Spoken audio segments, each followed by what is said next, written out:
दोस्तों, आपने वो कहावत तो सुनी होगी कि जाको राखे साइयां मार सके ना कोई। मतलब जब तक भगवान की मर्जी नहीं होती, इंसान हो या फिर जानवर, उसकी मौत नहीं आ सकती। फिर चाहे वो मौत के मुंह में ही क्यों ना खड़ा हो, वो मौत को भी मात देकर वापस आ जाएगा। और ऐसे कई उदाहरण आपने सुने भी होंगे जब लोग चमत्कारिक ढंग से मौत के मुंह से बाहर निकलकर एक नया जीवन पाने में कामयाब भी हुए हैं। लेकिन आज जिस व्यक्ति की बात हम करने जा रहे हैं, इसके आगे चमत्कार शब्द थोड़ा छोटा सा लगता है, क्योंकि चमत्कार अमूमन जीवन में एक या दो बार ही होते हैं। लेकिन जॉन ली इतिहास में दर्ज वो व्यक्ति हैं जिनके साथ जीवन दान का चमत्कार एक बार नहीं, दो बार नहीं, बल्कि तीन बार हुआ था। वो भी ऐसे कि मानो जॉन और मौत के बीच खुद भगवान आ गए हों। तो इस कहानी की शुरुआत होती है ब्रिटेन में मौजूद बम्बा कोम्बे नामक एक जगह से, जहां रहने वाले जॉन ली नाम के इस इंसान को 15 नवंबर साल 1884 के दिन पुलिस गिरफ्तार करती है। जॉन पर यह आरोप था कि उसने अपनी ही मालकिन एमा कीस, जिसके घर वो नौकरी करता था, उसका कत्ल कर दिया है। पुलिस ने हत्या का उद्देश्य उस बंगले में रखे पैसों की चोरी को बताया था, जबकि जॉन की गिरफ्तारी इसलिए हुई क्योंकि जिस समय पुलिस मौकाई वारदात पर पहुंचती है तो लाश के पास कोई और नहीं बल्कि खुद जॉन ही मौजूद थे, जिनके कपड़े खून से सने हुए थे और हाथ में चाकू का एक ऐसा निशान था जो इस ओर साफ इशारा कर रहा था कि मानो जॉन के हाथों में कोई चाकू मौजूद हो, और उसे हासिल करने में हाथापाई हुई जिसमें खुद इनका ही हाथ घायल हो गया। पुलिस जॉन को गिरफ्तार करती है और उनके लाख चिल्लाने के बावजूद कि मैं बेकसूर हूँ, मैंने कुछ नहीं किया, आपको कोई गलतफहमी हुई है, जॉन को जेल भेज दिया जाता है। और कुछ ही दिनों में ये केस अदालत में भी पहुंच जाता है, जहां पुलिस जॉन के खिलाफ एक चार्जशीट दायर कर ये बताती है कि जॉन को रंगे हाथों पकड़े जाने के अलावा इन पर कई और भी आपराधिक मुकदमे चल रहे हैं।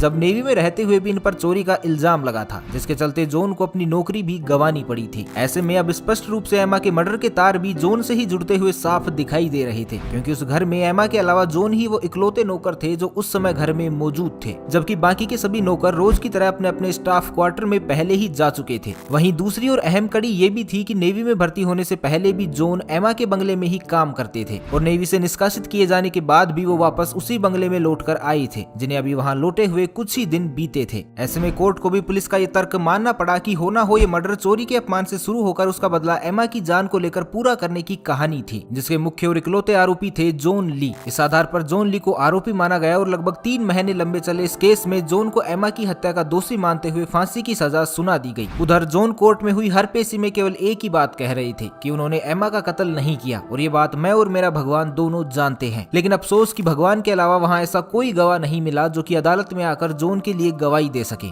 जज के सामने हर पेशी में जॉन रोते बिलखते और गिड़गिड़ाते हुए कहते कि वो बेकसूर हैं, उन्हें बरी किया जाए। लेकिन जॉन ये नहीं जानते थे कि कानून सबूत मांगता है, फिर चाहे वो सच्चा हो या झूठा, जिसके अभाव में आखिरकार 23 फरवरी साल 1885 को वो दिन भी आ गया जब जॉन को एक्सेटर जेल में फांसी दी जानी थी, और इसकी जिम्मेदारी एक्सेटर जेल के जल्लाद जेम्स बेरी की थी। फांसी की सजा मिले आज तीसरा दिन था, और इन तीनों दिनों में जॉन कई बार पहले ही ये सोच कर मर चुके थे कि काश कोई सबूत मिल जाता जिससे उनकी जान बच जाती। लेकिन फांसी के फंदे के ठीक सामने जॉन कहीं ना कहीं ये भी मान चुके थे कि अब उनकी जान कोई चमत्कार ही बचा सकता है, जिसका होना लगभग नामुमकिन ही लग रहा था, क्योंकि जल्लाद जेम्स बेरी ने फांसी के सभी इंतजाम अच्छे से पहले ही जांच लिए थे, जहां सभी चीजें सही से काम कर रही थी। जॉन की फांसी का इशारा मिलते ही उन्हें तख्ते पर लाया गया और सर पर काला कपड़ा पहनाया गया, गले में फंदा डाल उन्हें तख्ते पर खड़ा रहने के लिए छोड़ दिया गया। फिर जैसे ही जज ने जेम्स को इशारा किया तो जल्लाद जेम्स ने हैंडल खींच लिया ताकि तख्ता खुल जाए और फांसी लगने से जॉन की मृत्यु हो जाए। लेकिन फिर वो हुआ जिसे हम और आप लोग चमत्कार कहते हैं, क्योंकि जेम्स ने जैसे ही हैंडल खींचा तो तख्ता खुला ही नहीं। ये देख सभी हैरान रह गए। जेम्स ने बहुत कोशिश की कि वो तख्ता खुल जाए, लेकिन वो खुला ही नहीं, जिसके चलते जॉन की फांसी उस दिन चमत्कारिक रूप से रुक गई। और जब फांसी नहीं हुई तो जज ने इसे अगले दिन के लिए टाल दिया।